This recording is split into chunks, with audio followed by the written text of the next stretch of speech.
Hi everyone, how are you today? Since I'm in between book reviews right now, I thought I'd do a video I've been thinking about for a while, which is a show and tell of my old Nook Simple Touch.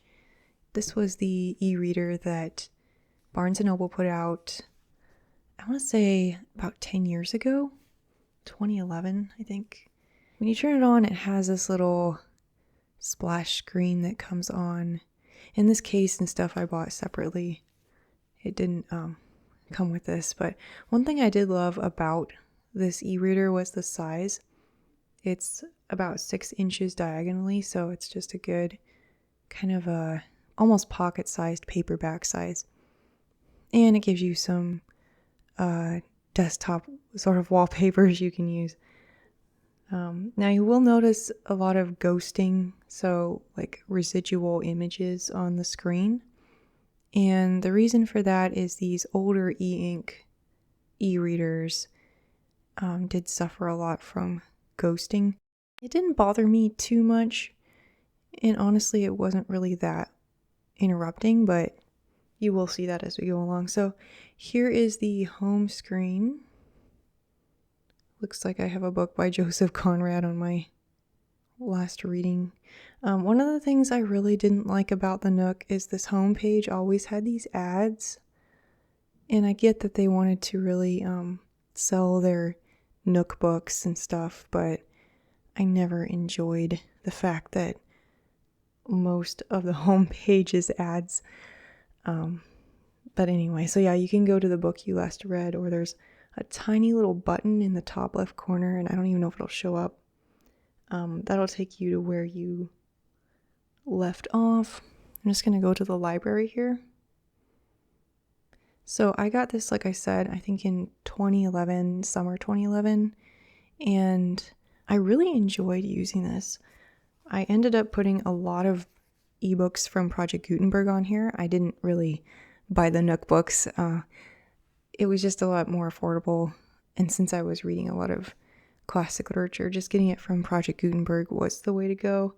And so I think I have 134 books on here.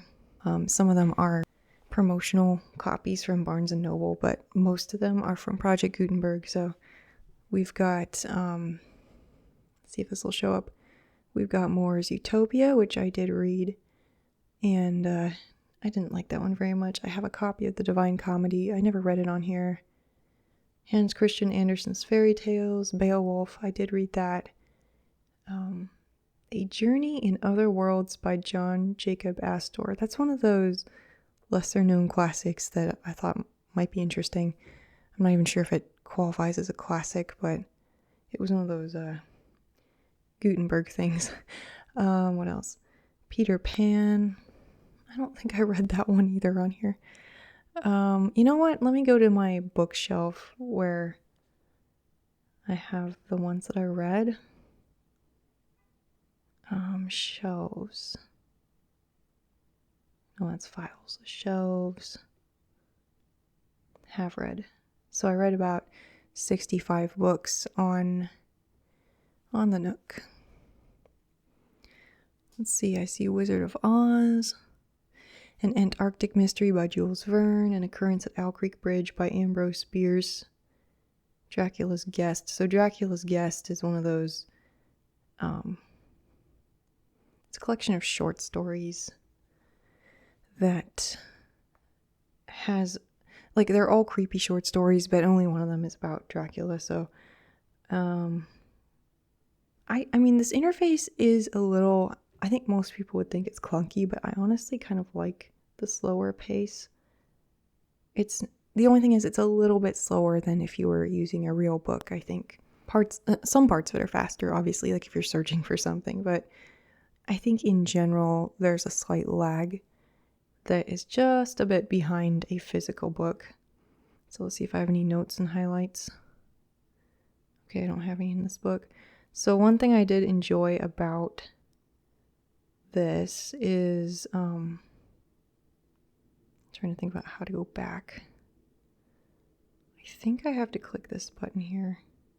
Some of the navigation's not super intuitive. Anyway, as I was saying, I never really took notes in books before I got a Nook. Like I would occasionally write things down. I would use sticky notes as memory helpers, but the good thing about this is that I was able to just highlight stuff as I go. Hyperion by Longfellow. So this is I think it's Longfellow's only novel. You know, he's famous for his poetry. I did enjoy this. There lies the land of song. There lies the poet's native land, the river of life that flows through streets tumultuous, bearing along so many gallant hearts, so many wrecks of humanity, the many homes and households, each a little world in itself, revolving around its fireside as a central sun, all forms of human joy and suffering brought into that narrow compass, and to be in this and to be a part of this, acting, thinking, rejoicing, sorrowing, with his fellow men. Such should be the poet's life. If he would describe the world, he should live in the world.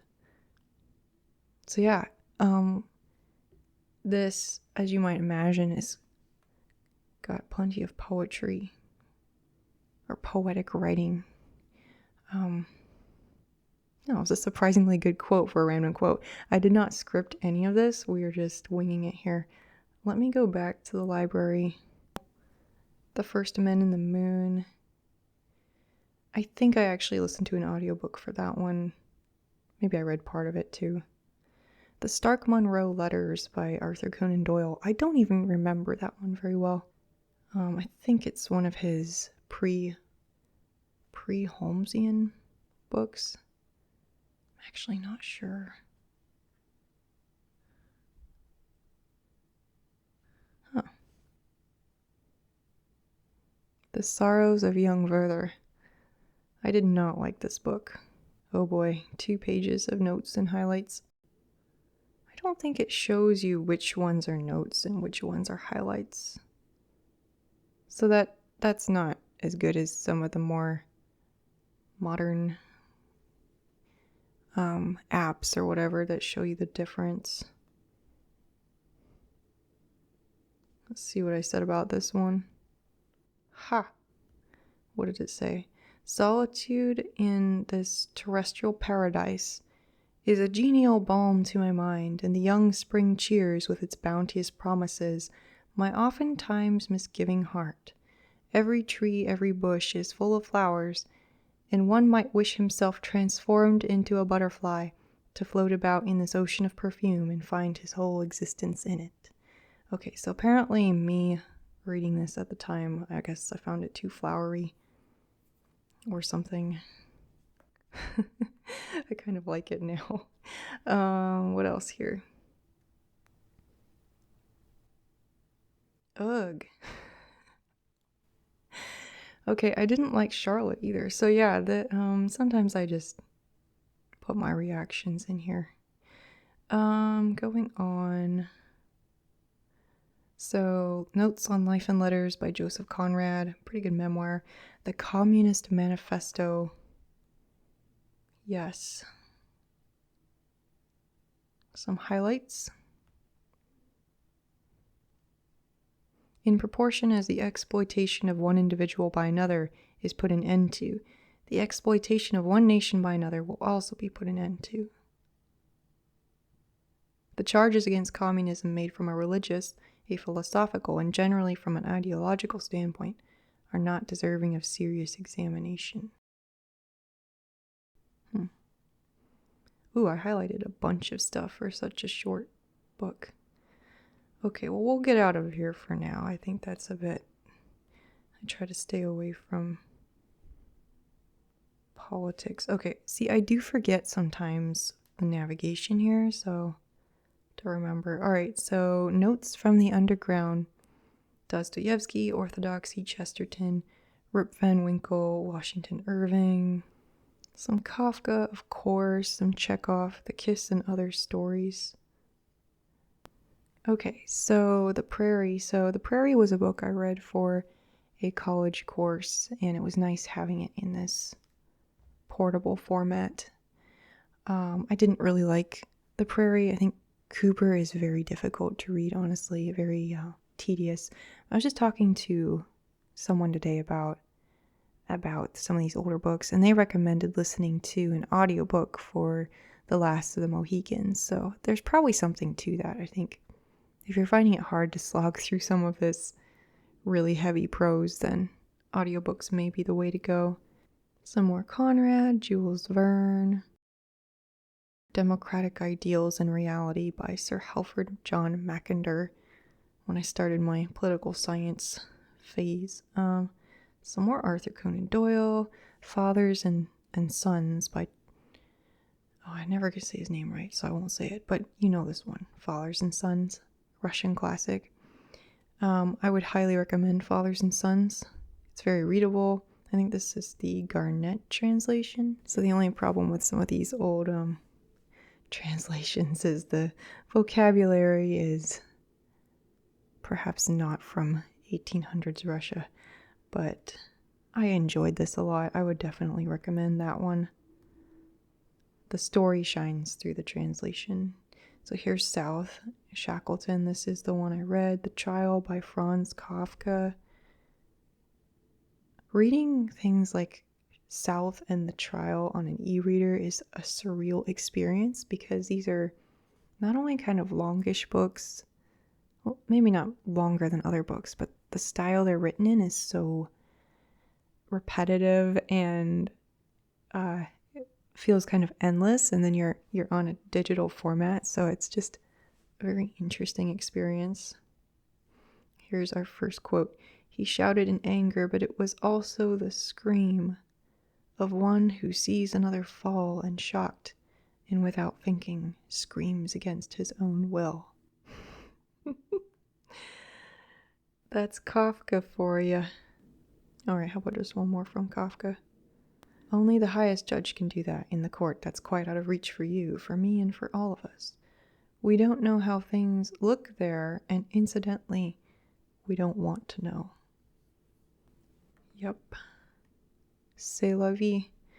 Okay, Eugenics and Other Evils by Chesterton, a very esoteric but interesting essay. I remember thinking it was well written, but very much for his era. It didn't strike me as an essay that had aged really well to the modern day, but might be a good one to reread. Dracula. I loved Dracula. I remember reading it on this e-reader 2012 and being totally surprised by it because I had all these weird preconceptions about Dracula. I expected it to be really cheesy and stuff, but it was actually brilliant. Not perfect in terms of like Christian allegory, but overall a really, really good novel. Well, I won't go through this. It could be spoilery, so let's go back to the library. Oh, The Club of Queer Trades by G.K. Chesterton, which is a parody of Sherlock Holmes. I would really recommend that for anyone who enjoys Chesterton or Sherlock Holmes or both. Some more Conrad, A Tangled Tale by Lewis Carroll. It's a fun one. Series of math puzzles. Beowulf again. Eugene Onegin, of course. Three Men on the Boat. I think this is... Okay, so this is my has-read shelf. I'm not really sure what order this is in, I'll be honest. The Marble Fawn by Nathaniel Hawthorne. Really enjoyed that one. Under Western Eyes by Joseph Conrad.